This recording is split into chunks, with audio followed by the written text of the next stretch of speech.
সরবরাহ সংকট, তাই বাজারে বেড়েছে ব্রয়লার মুরগির দাম। রাজধানীর বাজারে এক সপ্তাহের ব্যবধানে বেড়েছে কাঁচামরিচ ও বেগুনের দাম। এছাড়া কয়েক ধরনের চালের দামও সামান্য বেড়েছে। ক্রেতা বিক্রেতারা বলছেন, বাজেট ঘোষণার পর দ্রব্যমূল্য কমার কথা থাকলেও বাজারে তার প্রতিফলন নেই। বিস্তারিত জানাচ্ছেন রাজিন সালে। চলতি সপ্তাহের শুরুতে ব্রয়লার মুরগি ১৭০ থেকে ৮০ টাকায় বিক্রি হলেও ৩-৪ দিনে কেজিতে ২০ টাকা বেড়ে বিক্রি হচ্ছে ১৯০ থেকে ২০০ টাকায়। একই সাথে সোনালী মুরগির দামও কেজিতে ২০ টাকা বেড়েছে।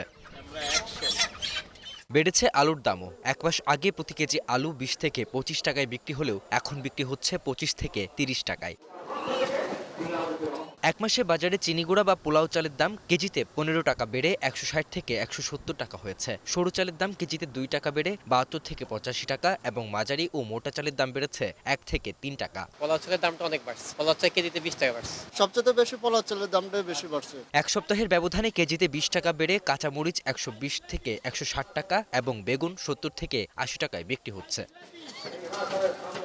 বাজেটে ৬০টি পণ্যের দাম কমার কথা থাকলেও বাজারের চিত্র উল্টো। যত দিন যাচ্ছে বাড়ছে একের পর এক নিত্য পণ্যের দাম। প্রত্যাশা কি, সরকার নতুন বাজেট ঘোষণা করছে, নিত্য প্রয়োজনীয় দাম কমাবে, যেটা কমাবে দরকার এটা কমে দিলে তো ভালো আর কি। বাজেট দিছে এবার মাত্র এবার এক মাসও হয়নি, এটা কার্যক্রম হইতে হইতে ২ মাস লাগবে, এর কোনো দাম কমবে। চলতি সপ্তাহে কয়েকদিনের বৃষ্টিতে বাজারে পণ্যের সরবরাহ রয়েছে কম, ফলে দাম কিছুটা বেড়েছে। সরবরাহ স্বাভাবিক হলে দাম আবার আগের জায়গায় চলে যাবে বলেও আশা করছেন ব্যবসায়ীরা।